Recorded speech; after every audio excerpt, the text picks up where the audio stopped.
ನೋಡಿ ಹಳೆಯ ತಟ್ಟೆ, ತುಂಬ ಟೈಮ್ ಆಯ್ತು ನಾವು ಇದನ್ನು ತೊಗೊಂಡು. ಈಗ ಎಷ್ಟು ಶೈನಿಂಗ್ ಬಂದಿದೆ ನೋಡಿ, ತುಂಬ ಹೊಸತರ ಥರ ಕಾಣಿಸ್ತಾ ಇದೆ ಈಗ. ನಿಮಗೆ ನಮ್ಮ ಈ ವಿಡಿಯೋ ಇಷ್ಟ ಆದರೆ ಲೈಕ್ ಮಾಡಿ, ಹಾಗೆಯೇ ಬೇರೆಯವರಿಗೆ ಶೇರ್ ಮಾಡಿ ಕೂಡ. ಇಲ್ಲಿ ತನಕ ನೀವು ಯಾರಾದರೂ ನಮ್ಮ ಚಾನಲ್ಗೆ ಸಬ್ಸ್ಕ್ರೈಬ್ ಆಗಿಲ್ಲದಿದ್ದರೆ ಸಬ್ಸ್ಕ್ರೈಬ್ ಆಗೋದನ್ನು ಕೂಡ ಮರಿಬೇಡಿ. ಯಾಕಂತಂದರೆ ನಾವು ನೆಕ್ಸ್ಟ್ ಹಾಕುವಂಥ ಕೂಡ ಎಲ್ಲ ವಿಡಿಯೋಗಳನ್ನು ನೀವು ಮಿಸ್ ಮಾಡದೆ ನೋಡ್ಕೋಬಹುದು. ಥ್ಯಾಂಕ್ಸ್ ಎಲ್ರಿಗೂ. ನಮಸ್ಕಾರ ಎಲ್ರಿಗೂ, ಅಮ್ಮಿಸ್ ಲೈಫ್ ಸ್ಟೈಲ್ಗೆ ಸ್ವಾಗತ. ಇವತ್ತು ನಾನು ನಿಮಗೊಂದು ಒಳ್ಳೆಯ ಒಂದು ಟಿಪ್ಸ್ನೊಂದು ಬಂದಿದ್ದೇನೆ. ಅದೇನಂತ ಹೇಳಿದರೆ, ನೀವು ಸಾಮಾನ್ಯವಾಗಿ ಮನೆಯಲ್ಲಿ ಸ್ಟೀಲ್ ಬಟ್ಟಲ್ಗಳನ್ನು ಉಪಯೋಗಿಸ್ತೀರಾ ಅಥವಾ ಸ್ಟೀಲ್ ತಟ್ಟೆಗಳನ್ನು ಊಟ ಮಾಡಲಿಕ್ಕೆಲ್ಲ, ಅಥವಾ ಬೇರೆ ಬೇರೆ ತಟ್ಟೆಗಳು ಆಗ್ತಾರೆ ಊಟ ಅಥವಾ ಬೇರೆ ತಿಂಡಿ ತಿನ್ನಲಿಕ್ಕೆ ಉಪಯೋಗಿಸುವಂಥದ್ದು.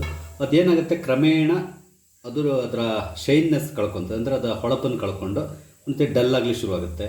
ಆವಾಗ ನಾವು ಇದನ್ನು ಎಷ್ಟು ತೊಳೆದ್ರೂ ಕೂಡ ಆ ಮೊದಲಿನ ಶೈನಿಂಗ್ ಬರೋಲ್ಲ, ಹಳತಾಗೆ ಕಾಣಿಸ್ತದೆ. ಇದನ್ನು ಹೊಸತರ ಥರ ಹೇಗೆ ಮಾಡಬೇಕು ಅಂತ ಹೇಳ್ಕೊಂಡು ನಾನಿವತ್ತು ನಿಮಗೆ ಸಿಂಪಲಾಗಿ ನಿಮ್ಮ ಮನೆಯಲ್ಲಿರುವಂಥ ವಸ್ತುನ ಉಪಯೋಗಿಸ್ಕೊಂಡು ಮಾಡೋದನ್ನು ಹೇಳ್ಕೊಡ್ತಾ ಇದ್ದೇನೆ. ಈ ತಟ್ಟೆನ ಕ್ಲೀನ್ ಮಾಡಲಿಕ್ಕೆ ನಾವು ಯೂಸ್ ಮಾಡಬೇಕಾಗಿರುವಂಥದ್ದು ಮನೆಯಲ್ಲಿರುವಂಥ ಟೂತ್ಪೇಸ್ಟು. ನೀವು ಯಾವ ಟೂತ್ಪೇಸ್ಟ್ ಆದರೂ ನಡೀತದೆ, ಅದು. ಮತ್ತೊಂದು ಬ್ರಷ್ ತೊಗೊಳ್ಳಿ. ನೀವು ಹಳೆ ಬ್ರಷ್ ಇದ್ದರೆ ಹಳೆ ಬ್ರಷನ್ನು ಯೂಸ್ ಮಾಡ್ಬೋದು. ಒಂದು ಬ್ರಷ್ ತೊಗೊಳ್ಬೇಕು. ಬ್ರಷ್ಷಿಗೆ ಸ್ವಲ್ಪ ಪೇಸ್ಟ್ ಹಾಕ್ಕೊಳ್ಳಿ. ನೋಡಿ, ಇಷ್ಟು ಹಾಕ್ಕೊಂಡ್ರೆ ಸಾಕು. ಇಷ್ಟು ಪೇಸ್ಟ್ ಹಾಕ್ಕೊಂಡು ನಾವು ಈ ತಟ್ಟೆನ, ನಾವು ಈಗ ನಮ್ಮ ಹಲ್ಲುಗಳನ್ನು ಹೇಗೆ ನಾವು ಬ್ರಷ್ ಮಾಡ್ತೀವೋ ಅದೇ ರೀತಿಯಲ್ಲಿ ಈ ತಟ್ಟೆನ ಈ ರೀತಿಯಲ್ಲಿ ಕ್ಲೀನ್ ಮಾಡ್ಕೊತ ಹೋಗ್ಬೇಕು. ಈ ರೀತಿಯಲ್ಲಿ ಬ್ರಷ್ ಮಾಡ್ತಾ ಹೋಗಿ. ಇದಕ್ಕೆ ಸ್ವಲ್ಪ ನೀರನ್ನ ಚಿಮ್ಮಿಸ್ಕೊಳ್ಳಿ ಈ ಥರ. ಯಾಕಂದರೆ ಇಲ್ಲದಿರೋ ನಮಗೆ ಪೇಸ್ಟ್ ಕರೆಕ್ಟಾಗಿ ಎಲ್ಲ ಕಡೆ ನಮ್ಗೆ ಸ್ಪ್ರೆಡ್ ಮಾಡಲಿಕ್ಕಾಗಲ್ಲ. ಇಷ್ಟು ಹಾಕ್ಕೊಂಡ್ರೆ ಸಾಕಾಗುತ್ತೆ. ನೋಡಿ, ಈಗ ಈ ಥರ ಎಲ್ಲ ಕಡೆ ನಾವು ಪೇಸ್ಟನ್ನು ಸ್ಪ್ರೆಡ್ ಮಾಡ್ಕೊಳ್ಳೋಣ. ಪೇಸ್ಟ್ ಬೇಕಾದ್ರೆ ಮತ್ತೆ ಹಾಕ್ಕೊಳ್ಳಿ, ನೀವು ತೊಂದರೆ ಇಲ್ಲ. ಎಷ್ಟು ಬೇಕೋ ಅಷ್ಟು ಪೇಸ್ಟನ್ನು ನಾವು ಹಾಕ್ಕೊಳ್ಬೋದು.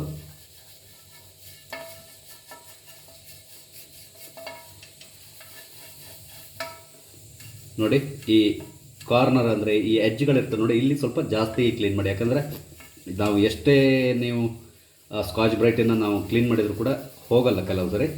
ಸೊ ಅದಕ್ಕೆ ಇದನ್ನು ಕ್ಲೀನಾಗಿ ನಾವು ಈ ರೀತಿಯಲ್ಲಿ ತಿಕ್ಕಬೇಕು.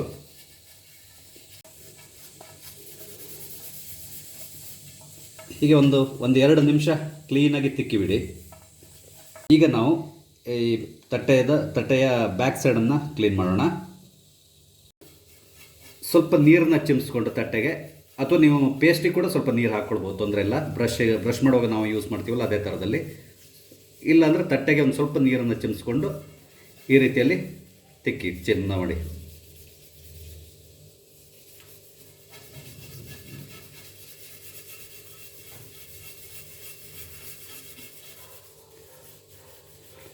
ಈ ಎಡ್ಜ್ಗಳನ್ನು ಸ್ವಲ್ಪ ಕ್ಲೀನಾಗಿ ತಿಕ್ಕಿ.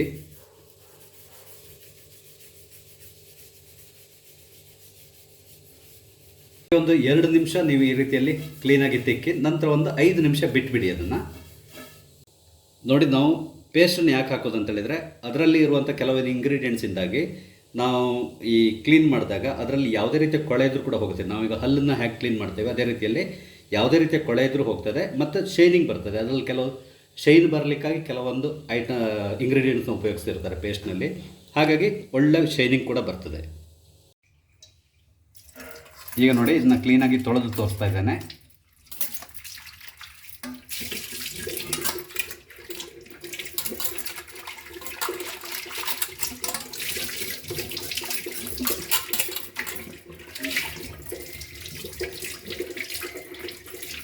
ನಿಮಗೆ ಗೊತ್ತಾಗ್ತಾ ಇರ್ಬೋದು, ಮೊದಲಿನ ತಟ್ಟೆ ಸ್ಟಾರ್ಟಿಂಗ್ ನಾವು ತೋರಿಸಾಗ ಹೇಗಿದೆ ಮತ್ತು ಇವಾಗ ಯಾವ ರೀತಿ ಇದೆ ಅಂತ ತಿಳ್ಕೊಂಡು ನಿಮ್ಗೆ ಗೊತ್ತಾಗ್ತಾ ಇರ್ಬೋದು.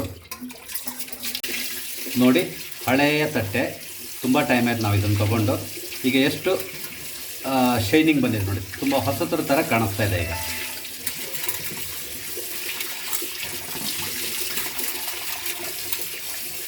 ನೋಡಿ, ಇದನ್ನು ಈಗ ನಾವು ತೊಳೆದಾದ್ಮೇಲೆ ನಿಮಗೆ ಒರೆಸಿ ತೋರಿಸ್ತಾ ಇದ್ದೇನೆ. ಬಟ್ಟೆ ಅಥವಾ ಟಿಶ್ಯೂ ಪೇಪರಿಂದ ಒರೆಸಿ ಕ್ಲೀನಾಗಿ.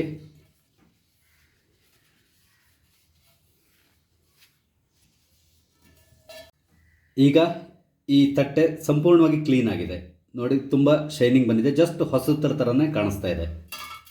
ನಿಮಗೆ ನನ್ನ ಈ ವಿಡಿಯೋ ಇಷ್ಟ ಆಗಿದ್ದಲ್ಲಿ ದಯವಿಟ್ಟು ಲೈಕ್ ಮಾಡಿ, ಶೇರ್ ಮಾಡಿ. ಹಾಗೆ ಇಲ್ಲಿವರೆಗೆ ನೀವು ನಮ್ಮ ಈ ಚಾನಲ್ಗೆ ಸಬ್ಸ್ಕ್ರೈಬ್ ಆಗಿಲ್ಲ ಅಂದರೆ ದಯವಿಟ್ಟು ಸಬ್ಸ್ಕ್ರೈಬ್ ಆಗಿ ನಾವು ಹಾಕುವಂಥ ಎಲ್ಲ ವಿಡಿಯೋಗಳನ್ನು ನೋಡಿ ನಮಗೆ ಸಪೋರ್ಟ್ ಮಾಡಿ. Thank you.